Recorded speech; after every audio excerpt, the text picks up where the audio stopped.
हे friends, welcome back. और एक बहुत बड़ी खुशी की बात अभी जो मैं लास्ट कुछ घंटों से सुन रहा हूँ। कल शाम को 7 बजे बीपीएससी का रिज़ल्ट आता है और रिज़ल्ट आने के बाद बेसिकली कम से कम नहीं तो लगभग मोर देन 100 स्टूडेंट्स जो हैं उन्होंने मेरे से कांटेक्ट करा है कि सर हमारा बीपीएससी एग्ज़ाम निकला है और आगे के लिए क्या गाइडेंस मिलना है। तो first thing first, BPSC mains के लिए मैंने पहले ही सोच रखा था और इसलिए मैं कुछ सीरीज ला भी रहा था। और जो मेंस सीरीज है अब फुल फ्लैश चलेगा आपके एग्जामिनेशन के साथ, जो है मैं लगातार बना रहूंगा जब तक मेंस एग्जामिनेशन नहीं होता है। मेंस एग्जामिनेशन में लगभग जो है, जो मैंने एनालाइज किया, अगर मैं सारे सब्जेक्ट को एक बार बेसिकली मिला लूं तो लगभग 200 से 250 टॉपिक्स हैं जो बहुत इंपॉर्टेंट टॉपिक, इसके अलावा भी है लेकिन ये 200 से 250 टॉपिक बहुत इंपॉर्टेंट है। और मेरा ये एफर्ट है कि इनमें से मैक्सिमम टॉपिक, मैंने वैसे टारगेट 150 टॉपिक के आसपास किया है, बट मेरा एफर्ट है कि ज्यादा से ज्यादा टॉपिक जो है मैं आप लोगों को कवर करा सकूं। इनमें से एक टॉपिक जिसको मैं आज का एक बेस भी बनाने की बात करने चाह रहा हूं वो है रविन्द्रनाथ टैगोर। टैगोर एक बहुत इंपॉर्टेंट टॉपिक है और इस पे क्वेश्चंस पूछे गए। अभी मैंने टैगोर का चैप्टर 1 और चैप्टर 2 की बात की थी। चैप्टर 1 में मैंने टैगोर के आइडियाज की बात की थी और जो चैप्टर 2 था उसमें हमने बात की थी कि टैगोर का कंट्रीब्यूशन क्या रहा है। इन दोनों पे क्वेश्चन पूछे गए। टैगोर के आइडियाज पे क्वेश्चन पूछा गया है कि टैगोर का नेशनलिज्म क्या था, idea of Tagore on nationalism, इसको मैंने चैप्टर 1 में डील किया है। और जो चैप्टर 2 है उसमें पूछा गया था question about the contribution of Tagore in Bengali art and culture. 2019 में ये क्वेश्चन पूछा गया, उसको मैंने थॉरली पूरा का पूरा वो जो लेक्चर है, और चूंकि वो थोड़ा फैक्चुअल है, थोड़ा लंबा लेक्चर चला गया 30 मिनट का, बट मैं चाहूंगा कि आप लोग पूरा लेक्चर देखें और उस पूरे लेक्चर का नोट्स बनाएं। मैं इन सब चीजों पे आऊंगा। एक ओरिएंटेशन क्लास में मेंस का आज से कल तक मैं ऑर्गेनाइज करने की कोशिश कर रहा हूं, तो बहुत जल्दी वो भी आएगा। लेकिन अब हम समझने वाले हैं आज के लेक्चर में कि आंसर राइटिंग स्किल के लिए क्या चाहिए और विथ एग्जाम्पल। और चूंकि मैंने अभी लेक्चर टैगोर पे लिया है तो हम टैगोर का ही एग्जाम्पल यूज करते हुए आप लोगों को आंसर राइटिंग स्किल के बारे में बताएंगे कि क्या चाहिए। बिकॉज ज्यादातर लोगों का ये प्रॉब्लम है, जो अभी हमारे से बात हुई कि सर हम आंसर राइटिंग किए ही नहीं है, तो क्या करना है आंसर राइटिंग में। जैसे क्वेश्चन है describe Rabindranath Tagore ideas on society and culture, ये 2023 का क्वेश्चन पूछा गया है। और जैसा मैंने बताया कि 2019 में क्वेश्चन पूछा था evaluate the contribution of Rabindranath Tagore in Bengali literature and music. अब ये क्वेश्चन के लिए ऑब्वियसली आपको कंटेंट चाहिए, लेकिन वो कंटेंट के बाद भी, कंटेंट है आपके पास, उसका प्रेजेंटेशन कैसे आ जाएगा, तो क्या क्या एलिमेंट होते हैं आंसर राइटिंग के, आज मेरा वो लक्ष्य है। और इसके बाद, इसके ठीक बाद, इस एक्सप्लेनेशन के बाद मैं इसी वीडियो में बताऊंगा कि किस तरीके से आप एक क्वेश्चन, जो कि अभी क्वेश्चन मैंने तुरंत आपको बताया कि किस तरीके से जो है कल्चर है, सोसाइटी और कल्चर पे क्या इंपैक्ट पड़ा है टैगोर के आइडियाज का, इसको मैं डील भी करूंगा। जैसे देखो, मेंस ये आंसर राइटिंग के लिए सबसे पहले आपको ये ध्यान में रखना है कि बीपीएससी चाहता है कि आपका क्वेश्चन स्ट्रक्चर्ड हो और क्वेश्चन की एक स्ट्रैटेजी होनी चाहिए। ऐसे नहीं जो यूजुअली आई से इन क्लास के प्यूक आउट करना, मतलब उल्टी कर रहे हैं, जो दिमाग में आ रहा है बस लिखते जा रहे हैं अपने आंसर शीट में। नहीं, ऐसा नहीं हो सकता है। क्या क्या पॉइंट्स कंसीडर करने चाहिए, आपका क्या स्टेप होना चाहिए। पहला स्टेप है अंडरस्टैंड द क्वेश्चन। क्वेश्चन को केयरफुली पढ़े और पूछे कि क्वेश्चन का डिमांड क्या है। क्वेश्चन डिस्क्रिप्टिव पूछा जा रहा है, क्वेश्चन एनालिटिकल पूछा जा रहा है, क्रिटिकल पूछा जा रहा है। जैसे अभी एक जगह मैंने बोला इवैल्यूएट, तो इवैल्यूएट का मतलब क्या होता है और इवैल्यूएट डिस्क्राइब से कैसे अलग है, डिफाइन से कैसे अलग है, ये अगर आपने नहीं समझा है तो आप आंसर करोगे कैसे। प्लस क्वेश्चन के कीवर्ड ध्यान में रखने हैं। अब जैसे उनका कंट्रीब्यूशन पूछा गया सोसाइटी एंड कल्चर, तो सोसाइटी में क्या कंट्रीब्यूशन है, कल्चर में क्या कंट्रीब्यूशन है, इन दोनों को सेपरेट करना होगा। तो कीवर्ड को आपको बहुत ध्यान से देखना होगा। क्वेश्चन को छोटे छोटे पार्ट में ब्रेक करना होगा। पहले स्टेप ये, इसी को हम कहते हैं अंडरस्टैंडिंग दी क्वेश्चन। दूसरा सेक्शन आता है प्लान योर आंसर। आंसर को प्लान करना, और आप जो लिखने वाले हो उसके लिए आप डेडिकेट कर सकते हो लगभग 1 मिनट। स्ट्रेटेजाइज करना कि भाई अगर हमसे पूछा गया social and cultural impact of Tagore's idea, तो सोशल इंपैक्ट में इंट्रोडक्शन क्या डालेंगे, थोड़ा सा, फिर कंक्लूजन क्या डालेंगे। इंट्रोडक्शन कंक्लूजन में कई बार सेम चीज लिख देते हैं, वैसा रिपीटेशन नहीं होना चाहिए। और बीच में जो कंटेंट डालेंगे उसमें कौन कौन से पॉइंट्स डालेंगे, इसकी स्ट्रैटेजी के लिए 1 मिनट आप दे सकते हो, and that 1 minute is worth giving. इससे एक लॉजिकल स्ट्रक्चर बन जाता है क्वेश्चन का। इनफैक्ट आप इस इंट्रोडक्शन में आप इंट्रोडक्शन को प्लान कर सकते हो और कुछ की टर्म भी वहां एक्सप्लेन कर सकते हो। वहां पे इंट्रोडक्शन की प्लानिंग, बॉडी की प्लानिंग, जिनमें आप क्या चीजें या क्या पॉइंट ऑर्गेनाइज करने वाले, एक्सप्लेन करने वाले, वो लिख सकते हो। और कंक्लूजन में फाइनली आप क्या, आपका कंक्लूजन हमेशा पॉजिटिव होना चाहिए। तो जैसे वे फॉरवर्ड भी आप लिख सकते हो, या कोई एक balance depending on the nature of question, एक बैलेंस पॉइंट। जैसे ऑब्वियसली यहाँ क्वेश्चन टैगोर का कहा गया, तो आप उनके कंट्रीब्यूशन को लास्ट में समराइज कर सकते हो इंपैक्ट में। लेकिन इन सब को आप तभी करोगे जब आपके पास कंटेंट होगा। थर्ड पॉइंट है content. Content is the key. अगर कंटेंट एक्यूरेट नहीं है और कंटेंट फैक्ट बेस्ड नहीं है, आपने टैगोर के बारे में, मैंने इसलिए सेकंड लेक्चर में आप लोग देखोगे मैंने खूब सारा फैक्ट डाला।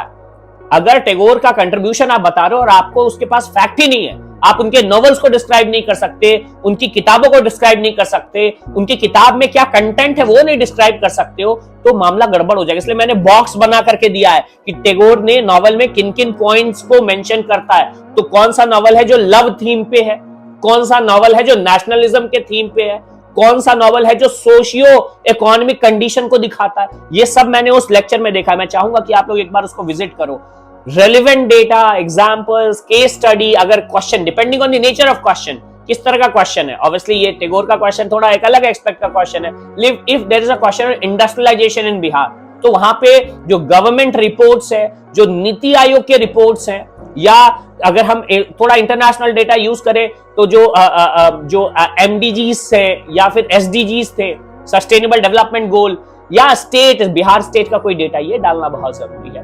करंट अफेयर्स अगर उसके साथ है तो ये it will work as icing on the cake. आपको उस टॉपिक, और मैं अभी बताऊंगा इन पूरे सेशन में बताऊं करंट अफेयर्स को आप कैसे बेसिकली यूज कर सकते हो।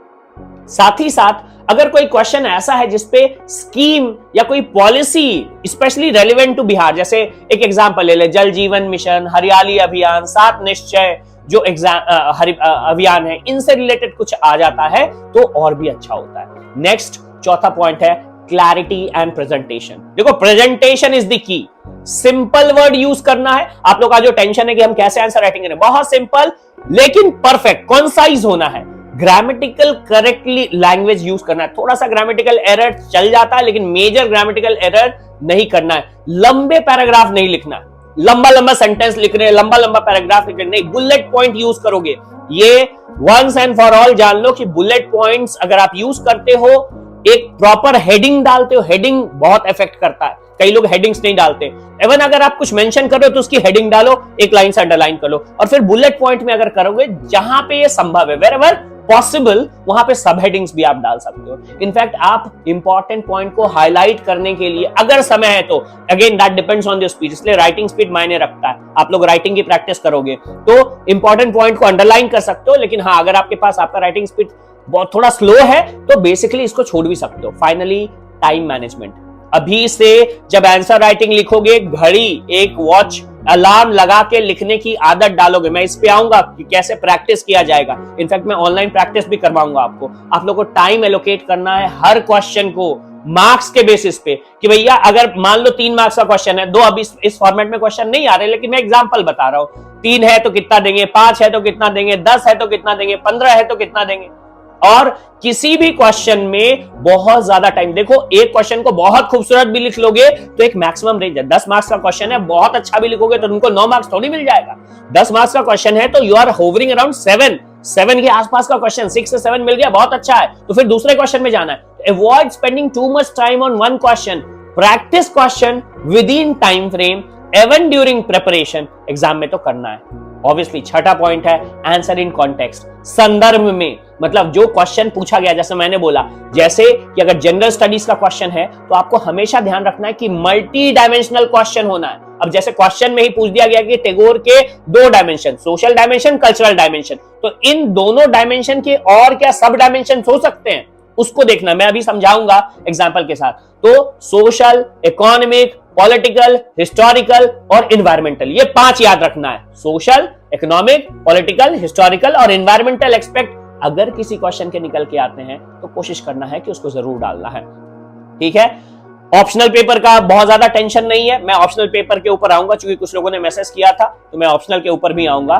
डायग्राम्स और मैप 7वां इंपॉर्टेंट पॉइंट है भाई, जिस क्वेश्चन में संभव नहीं भी है, इवन हिस्ट्री के क्वेश्चंस में आप लोग फ्लो चार्ट डाल सकते हो, कुछ जगह पे तो डायग्राम भी बना सकते हो। इंडस वैली का क्वेश्चन पूछा जा रहा है, फॉर एग्जांपल, वहां डायग्राम बना दोगे, it is going to act wonder. Flow chart, diagram, map, अगर आप अच्छे से इलिस्ट्रेट करोगे, बेटर प्रेजेंटेशन होगा, you are going to get marks. और ज्योग्राफी और इकोनॉमिक्स जैसे एक क्वेश्चन में तो भाई आपको बनाना ही है, मैप बनाना ही है। क्वेश्चन पूछा गया एम्प्लॉयमेंट पे और आप लोग मैप नहीं बनाते, मैंने चेक किया है क्वेश्चन, इधर एम्प्लॉयमेंट का क्वेश्चन था, एम्प्लॉयमेंट स्टेटस इन बिहार, और आप लोग मैप नहीं बना रहे हो, आप लोग ग्राफ नहीं बना रहे हो, भैया कैसे मिलेगा मार्क्स? वो एक्स्ट्रा मार्क्स आपको लेना है। पॉलिसीज कुछ अगर है तो वो मेंशन करना है। नाउ इसके बाद 8वां पॉइंट है बेटर एनालिसिस एंड ओपिनियन। अगर क्रिटिकल क्वेश्चन है या एनालिटिकल, ये सारे क्वेश्चन में काम नहीं करता है, अगर क्वेश्चन डिस्क्रिप्टिव है तब तो काम ठीक है, लेकिन अगर एनालिटिकल क्वेश्चन है, क्रिटिकल क्वेश्चन है, तो आपको both side of the argument हमेशा, चाहे क्वेश्चन आपको फेवर्ड लगे, आपको प्रो भी बताना है और कॉन भी बताना है, और फिर फाइनली जब कंक्लूड करना है तो एक बैलेंस व्यू और पॉजिटिव सजेशन देना है। हमेशा कोई एक साइड ऑफ द कॉइन को चूज नहीं करना, चाहे आपका व्यक्तिगत मत कुछ भी रहा हो, वहां पे आपको अपने व्यक्तिगत मत को नहीं थोपना है। 9वां पॉइंट है प्रैक्टिस एंड रिवीजन। भाई रेगुलर प्रैक्टिस का कोई बेसिकली ये नहीं है, वर्ड लिमिट में प्रैक्टिस करने की कोशिश करें, तो 150 से 300 वर्ड्स में कैसे किसी को समराइज कर लें, ये जो रेंज है काफी इंपॉर्टेंट है। की टॉपिक्स जो मैं देता जाऊंगा, जो कि ट्रेंड पे बेस्ड है, उसको रिवाइज करें। डेटा को रिवाइज करना होगा, कुछ सेट ऑफ डेटा है, मैं निकाल दूंगा एक अलग से पीडीएफ उसका, जो सेट ऑफ डेटा आप रिवाइज करेंगे, और बेसिकली एग्जाम में किस तरह से रिकॉल किया जाता है इसको भी हम लोग बेसिकली समझेंगे। Last but not the least, अगर किसी क्वेश्चन में बिहार स्पेसिफिक नॉलेज मिलता है तो उसको यूज करने से आपके मार्क्स बेहतर हो जाएंगे। In fact try to tailor your answer including Bihar socio economic challenge.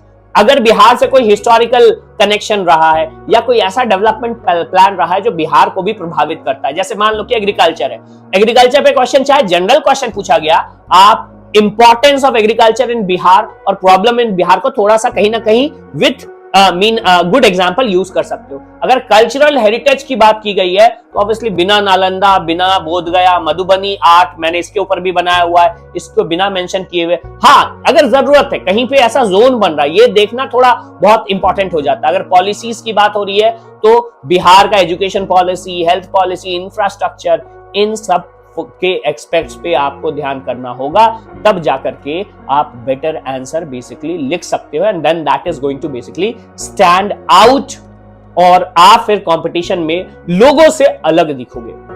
Answer writing के 10 पॉइंट्स थे, मैंने क्वेश्चन बताया है, और जो क्वेश्चन था जैसे था social and cultural significance of Rabindranath Tagore, तो इस क्वेश्चन को अब हम लोग डील करेंगे।